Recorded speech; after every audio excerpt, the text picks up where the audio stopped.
Il y a quelques mois, j'avais un CDI, un horaire fixe et je savais exactement ce à quoi allait ressembler ma journée. Aujourd'hui, il est 8h du mat et je ne sais pas encore où cette journée va me mener. Entre une interview, un rendez-vous pour mes ongles, un appel pour une collab, du montage et aller à la salle, ma vie a complètement changé. Et comme depuis que j'ai démissionné, vous me posez énormément de questions sur mon nouveau quotidien, j'ai décidé qu'au lieu de répondre à cette FAQ en étant assis sur mon lit, j'allais simplement vous emmener dans une journée avec moi et répondre aux questions au fur et à mesure. Retour à la Julie du matin qui est visiblement pressée de répondre aux questions. Ta nouvelle morning routine depuis que tu as démissionné. Je te montre.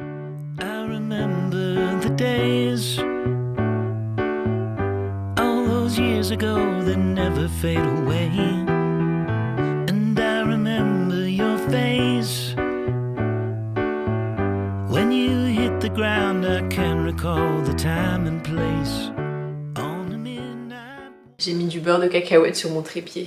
La télécommande, c'est très important. J'avoue que pour le début de ma nouvelle morning routine, c'est pas très différent de ce que je faisais quand je travaillais. Enfin, je travaille toujours, mais genre quand je travaillais en entreprise. Je commence toujours ma journée par ce petit déjeuner en regardant la télé. Et aujourd'hui, je pense qu'on va regarder le premier épisode de la saison 3 de Hot Girls Only. Banger ce petit déjeuner d'ailleurs. Ça fait des années que je le fais. Il est trop bon. Un des plus gros changements, c'est quand même que je peux me lever à l'heure que je veux. J'avoue qu'en général, j'essaye de me lever plus ou moins à la même heure à laquelle je me levais quand j'étais en entreprise et que je télétravaillais. Mais c'est vrai que, par exemple, il y a des périodes où je suis beaucoup plus fatiguée parce que je fais beaucoup plus d'activités sportives ou je suis en période de stress. J'essaye justement de dormir plus pour être plus productive la journée. Et donc, j'avoue qu'avoir cette possibilité, cette liberté d'arranger mon propre horaire dès le matin, c'est vraiment chouette. Mais là, tu me fais un scénario sexuel avec Brad. Ok, stop. Et si je peux me permettre, J'avoue qu'en général, une fois que j'ai déjeuné, je reste en pyjama. Actuellement, on pourrait croire que je suis en pyjama au vu de mon training, mais je me suis habillée pour la vidéo en mode pyjama parce que je voulais pas que vous voyiez mon pyjama, c'est mon pyjama. Bref, du coup c'est des vêtements propres que j'ai littéralement mis juste avant de filmer, mais il n'empêche que si je vous explique ma vraie morning routine, en général je reste en pyjama jusqu'à genre 10h, trop confortable. Mais là pour vous je vais quand même m'apprêter, surtout qu'à 11h j'ai une interview, c'est ma première interview. Le matin je mets toujours du niacinamide avec du zinc de chez The Ordinary et je viens mettre au niveau des cernes un produit à la caféine aussi de chez The Ordinary. Si le focus, voilà, qui me permet d'avoir le regard un petit peu plus éveillé, sachant que j'ai pas super bien dormi cette nuit, je crois que ça se voit. La fin des haricots, faut que je rachète. C'est vraiment la fin des haricots là. Oh bah là évidemment j'en ai trop. Heureusement qu'il y a un Sephora qui arrive en Belgique. Il y en a même deux, il y en a un à Bruxelles et un à Liège. On est gâtés. Ensuite je mets l'acide hyaluronique aussi de chez The Ordinary. Au niveau du contour de l'œil, je viens mettre une crème réparatrice de chez CeraVe pour le contour des yeux à l'acide hyaluronique. Parce que autant la caféine ça éveille le regard mais ça l'hydrate pas forcément, du coup je viens mettre ça par dessus. Et on finit par de la crème solaire, été comme hiver. Cette huile sur les longueurs de chez Garnier, vraiment ça je l'utilise depuis j'ai genre 15-16 ans. Ça permet vraiment d'avoir les cheveux brillants. Par contre, je sais pas ce que je vais faire de mes cheveux. Est-ce que je mettrai pas ce foulard dans mes cheveux? On fait ça? I mean, j'aime bien. J'ai changé de pantalon parce que je me maquille. Et en même temps, je vais te faire ma skincare. Je trouve que ma peau est belle. Pour ça, on est entre nous. Allez, on reste démaquillés. Quand je travaillais, c'était vraiment une habitude de me maquiller à chaque fois que j'allais au travail. Je me maquillais pas forcément quand je télétravaillais, même jamais. Mais genre là, j'avoue que même quand je dois sortir, je le fais pas forcément. Genre, je le fais vraiment le week-end quand j'ai mes sorties et tout, que je vois mes potes. Mais là je suis en mode travail, je fais ma petite skincare donc no make-up day. Comment gères-tu ton horaire maintenant que tu es indépendante influenceuse? En vrai de vrai je suis très flexible et c'est je crois une des parties préférées de cette nouvelle vie. Si j'ai envie que mon week-end il dure de samedi à lundi et que le reste de la semaine je travaille de 8h à 23h, je peux le faire. Si j'ai envie de travailler un petit peu tous les jours de la semaine, même le dimanche, je peux le faire pour avoir genre mes soirées libres, mes après-midi libres, mais j'avoue que j'essaie quand même de rester autour d'un horaire classique, c'est-à-dire un 8h, 17h. Mais le truc quand on aime tellement ce qu'on fait, c'est qu'on a envie tout le temps de travailler sur son projet. Parfois je suis dans mon lit, il est 23h et je suis en train de réfléchir à des nouvelles idées de vidéos, à écrire des scripts, ce genre de choses parce que j'ai plein d'idées et que j'ai envie de rentabiliser ce moment où j'ai des nouvelles idées. Je pense que ça peut très vite devenir pas très sain, mais l'avantage c'est que je m'octroie vraiment chaque semaine des moments où je ne travaille pas. J'ai des moments où je vais au sport, j'ai des moments où je suis avec mes potes, j'ai des moments où je suis avec ma famille et vraiment des moments où je ne suis pas sur mon téléphone. D'ailleurs je l'ai pas dit, mais dans ma nouvelle morning routine en général, je ne touche pas à mon téléphone la première heure de ma journée. Il reste vraiment sur ma table de nuit pendant 1 heure. Tant que je n'ai pas déjeuné et allumé mon ordi, je ne touche pas à mon téléphone. Et ça, j'avoue que ça me fait vraiment du bien parce que j'ai tendance à scroller dès le début de la journée. Et après, je scrolle tout le reste de la journée. Alors que quand je touche pas à mon téléphone dès la première heure de ma journée, je scrolle beaucoup moins le reste de la journée et je suis beaucoup moins genre dans mon téléphone. Je suis beaucoup plus consciente de l'instant présent. Aujourd'hui, c'est vraiment la journée où vous allez voir comment je m'organise maintenant que je suis indépendante influenceuse, puisque c'est un petit peu un mélange de plein de choses. Je vais avoir des moments où je travaille et des moments où je prends du temps pour moi. Ça représente assez bien cette nouvelle vie, je trouvais. C'est pour ça que je voulais filmer aujourd'hui aussi. Et là, on va faire du montage parce que j'ai une collab avec Philips pour leur nouvelle machine à café. Les gars, quand j'ai vu ça, oh, j'étais trop contente. J'étais trop contente parce que j'ai déjà une machine Philips chez moi et là du coup c'est leur nouvelle machine. Donc hier j'ai filmé tout le contenu. D'ailleurs faudrait trop que je vous fasse une vidéo backstage parce que les backstage sont hilarants. Le nombre d'objets différents que je peux utiliser pour faire un trépied alors que j'ai un vrai trépied. J'en ai même deux. Ah, je voulais refaire la voix off. Je pense que c'est la première fois que j'ai une vidéo comme ça à monter pour une collab. Du coup, ce que j'ai fait ici, c'est que j'ai vraiment créé un script pour filmer, pour faire la voix off, tout comme ça. Genre dans ma tête, la vidéo, elle était déjà prête et j'ai plus qu'à la créer maintenant. Même si je peux vraiment m'organiser comme je veux, j'essaie quand même de m'imposer des deadlines. Déjà parce que parfois certaines personnes m'en imposent. Genre ici pour la collab, la vidéo, elle doit être prête pour la semaine prochaine. Donc j'aimerais bien finir de la monter aujourd'hui ou demain. Comme ça, je sais qu'elle est prête et que la semaine prochaine, j'aurai plus qu'à la poster. Et j'aimerais bien aussi terminer de faire le montage de cette vidéo que vous êtes en train de regarder actuellement et que je suis moi en train de filmer. Comme ça je pourrais la publier ce dimanche. Je viens de me rappeler que hier quand j'ai été à la salle, juste avant j'ai été chercher un colis Vinted que je n'ai pas ouvert. Donc on va ouvrir ça maintenant. Je l'attendais vraiment depuis super longtemps. J'étais partie du principe qu'il n'arriverait jamais. Déjà je pense vous pouvez voir qu'il y a des paillettes. Les colis Vinted ils sont toujours emballés de manière aléatoire j'ai l'impression. En plus avec mes bêtes ciseaux ma pelle on va pas aller très loin. Tada! Oh elle est trop belle. Je vais être trop belle avec ça. Oh là là. Par contre, il n'y a pas de short intégré.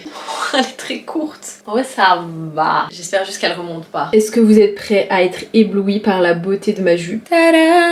Elle est trop belle. C'est une jupe Bershka de la collection de l'été l'année passée. Et genre, cette jupe, je l'avais vue en magasin. Je la trouvais trop belle. Je m'étais dit, je la trouverai sur Vinted. Un an plus tard, je l'ai trouvée sur Vinted. Bon, c'est pas tout ça, mais on a une interview dans 3 minutes. Ma caméra bug. Le nombre de fois que j'ai fait genre je me faisais interviewer ou j'étais sur un podcast chez moi et là genre ça va vraiment se passer. Je vous laisse, c'est l'heure. Coucou, ça va? Ça va, toi tu m'entends bien? Oui, je t'entends bien, tu m'entends bien aussi. 8 ans, j'ai lancé ma première chaîne YouTube où je postais le vlog de mon voyage réto. Devenir un jour créatrice de contenu à temps plein est toujours resté un petit peu dans ma tête. Et du coup alors la dernière question que j'aimerais te poser. Ça c'est une bonne question. Ouais.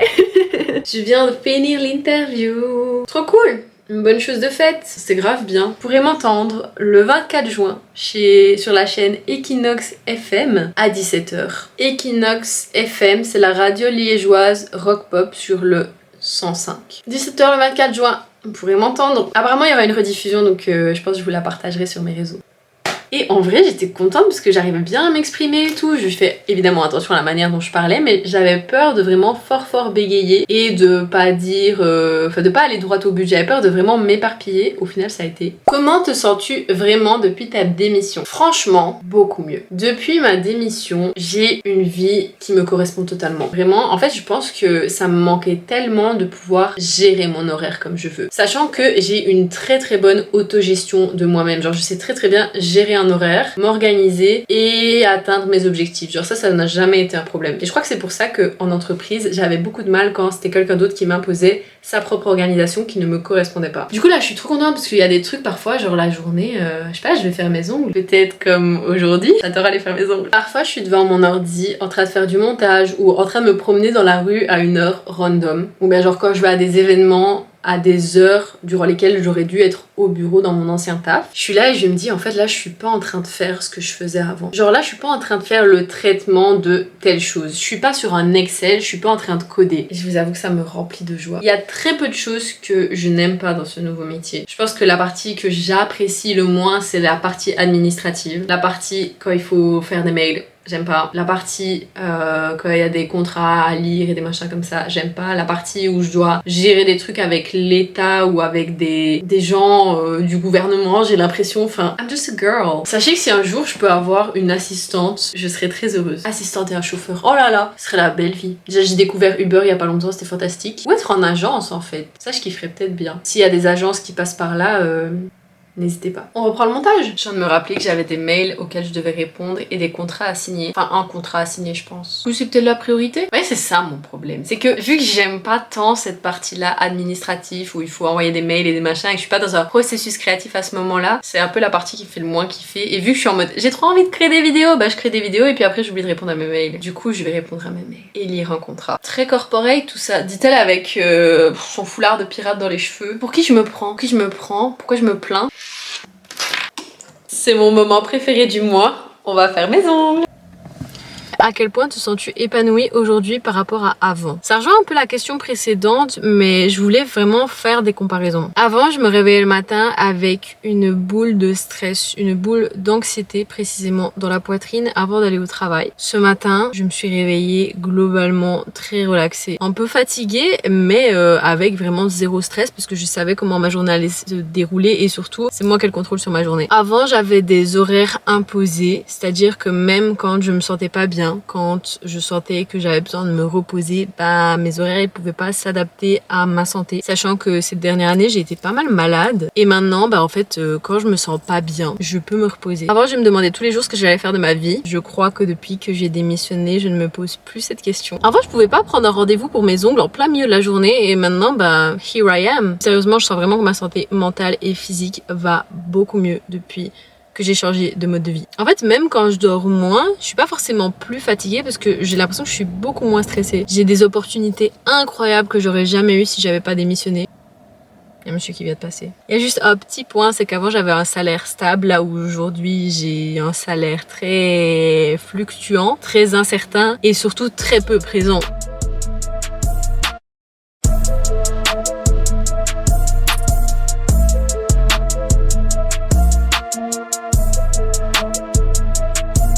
Je suis rentrée d'avoir fait mes ongles que j'aime trop. En plus ils sont vraiment super colorés. Pour cet été ça va être vraiment magnifique. En plus ça va très bien avec ma tenue je trouve. Dès que je suis rentrée j'ai eu un appel pour une collab. Je vous ai pas filmé parce que mon ordi a bugué, j'étais en PLS, du coup j'ai dû faire avec mon téléphone, ce qui n'est jamais le cas d'habitude quand j'ai des appels. Et franchement c'est très intéressant. Je vais pas dire pour quelle marque c'était parce que je suis pas sûre d'accepter cette collaboration, il faut encore que j'y réfléchisse. Mais je trouvais ça cool parce que je pouvais vraiment faire part de mes idées et expliquer comment je voyais la collaboration à long terme si je l'accepte. Forme juridique et regard des gens. Je trouve que la question elle tombe à pic. Je dis ça comme si c'était pas moi qui avais choisi l'ordre des questions parce que je viens justement d'avoir un appel pro. D'un point de vue de la forme juridique, là on est en mode côté business, je suis chez la Smart. La Smart c'est une ASBL qui te permet grosso modo de faire comme si tu étais indépendant sauf que il y a plein de trucs dont tu dois pas t'occuper et tu es salarié. C'est des contrats qui durent la durée du temps d'une collaboration par exemple. Genre imaginons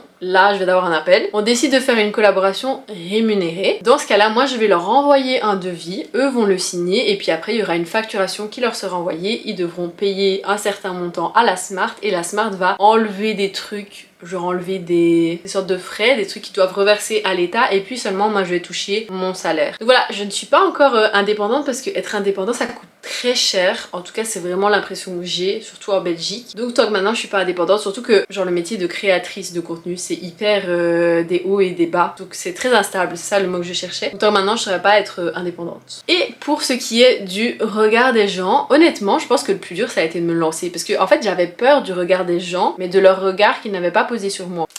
On devient philosophe. En fait à partir du moment où je me suis lancée, je me suis rendu compte de tous les retours positifs que je recevais et jusqu'à maintenant ben j'ai eu pratiquement que des retours positifs. Ou alors c'est juste que je fais pas attention aux regards négatifs, je sais pas. Ouais en vrai c'est possible parce que j'ai eu des critiques sous certaines vidéos, on en reparlera pour une prochaine question. Mais je vous avoue que le regard des gens m'importe peu en ce qui concerne ma création de contenu parce que je vous avoue que je suis tellement dans mon processus créatif, je suis tellement dans mon élément en fait que le regard des gens m'importe très peu. Parce qu'au final je me dis que s'ils aiment pas ils vont juste pas regarder. Ou alors vraiment ils aiment se faire souffrir. Dans ce cas là c'est leur problème pas le mien. Non je suis très contente, je suis très bien entourée. J'ai eu de super bons retours de mes proches. J'ai pas perdu de potes.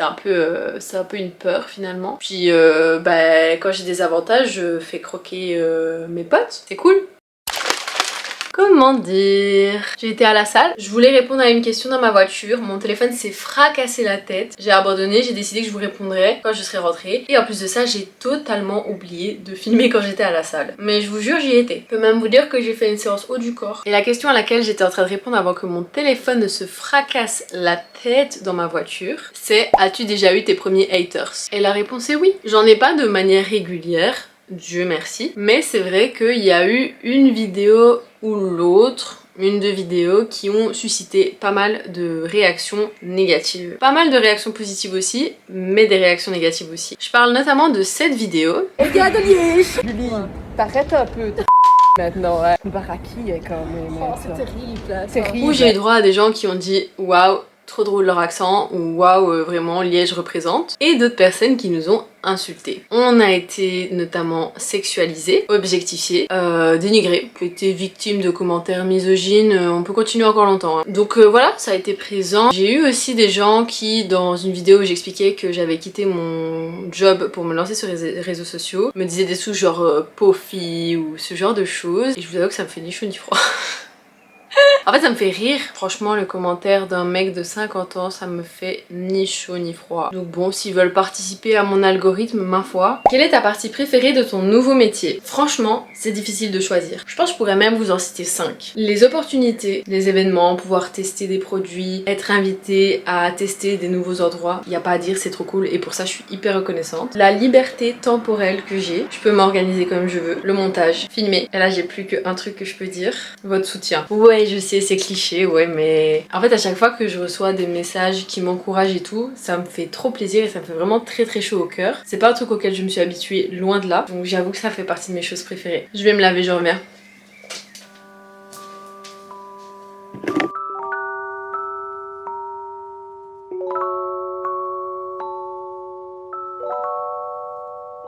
Là c'est officiel, vous me voyez dans mon vrai pyjama, c'est un pyjama I love New York City, j'ai jamais été, but keep manifesting. Si tu pouvais revenir en arrière, tu démissionnerais plus tôt? Honnêtement, je pense pas. En fait cette période où j'ai travaillé, déjà elle m'a vraiment permise d'avoir eu un déclic profond. Je me suis rendu compte vraiment que c'était pas fait pour moi ce mode de vie, en tout cas pas maintenant, pas à l'heure actuelle. Et surtout que j'étais en train de passer à côté de quelque chose qui m'appelait. Vraiment j'avais l'impression que c'était un appel et que je devais le faire. Et si je le faisais pas maintenant, je sais pas quand j'allais le faire. Je pense que si j'avais démissionné plus tôt, je me serais peut-être lancée dans le contenu, mais peut-être pas de la façon dont j'aurais aimé le faire. Là, la manière dont j'ai commencé les réseaux sociaux, c'était vraiment comme ça que je voulais le faire. Dans le sens où j'ai préparé mes contenus genre 2-3 semaines à l'avance, mais vraiment mes premières vidéos, tout était calculé. Je savais précisément ce que je voulais exactement comme premier contenu et je pense que c'est pour ça aussi que ça a aussi bien marché dès le début. Pas que pour ça, mais ça en fait partie. Je pense que tout ce temps où j'y réfléchissais à ce que j'allais faire une fois que j'allais démissionner, bah ça m'a permis vraiment d'arriver préparée pour me lancer dans la création de contenu et le faire de manière intelligente surtout. Moi je l'ai pas fait sur un coup de tête. Je sais qu'on dirait un peu que ça a été fait sur un coup de tête, mais honnêtement ça a été vraiment une décision très réfléchie. Tellement réfléchie que je saurais même pas dire depuis combien de temps j'y pensais, mais ça faisait longtemps que je savais qu'un jour j'allais me lancer sur les réseaux sociaux, je savais juste pas encore quand. Et alors on termine avec la dernière question qui est: qu'est-ce que tu aurais aimé savoir avant de commencer? Je pense que j'aurais bien aimé avoir plus d'informations sur le côté administratif. Il y a plein de choses que je connaissais pas et que j'ai dû aller chercher par moi-même, et il y a des sites internet qui sont très mal faits et du coup c'est très dur de trouver les informations qu'on cherche. Il y a des choses, j'ai l'impression d'avoir perdu tellement de temps juste pour trouver une information, d'avoir passé des coups de fil, d'avoir envoyé des mails alors que, je sais pas, ça aurait pu être clair depuis le début. Bah aussi le côté envoyer des mails, les collabs et tout, genre c'est vrai que je découvre et je pensais pas que ça arriverait aussi vite, donc je suis toujours en pleine découverte, mais en vrai c'est hyper intéressant. Et il est déjà l'heure d'aller dormir. J'espère que ça vous aura plu ce petit vlog où je réponds aux questions pour faire un bilan de mes 4 mois sur les réseaux sociaux. Là j'avais du skir sur la bouche, désolée. Je vous souhaite une très bonne semaine et on se dit à dimanche prochain, j'espère.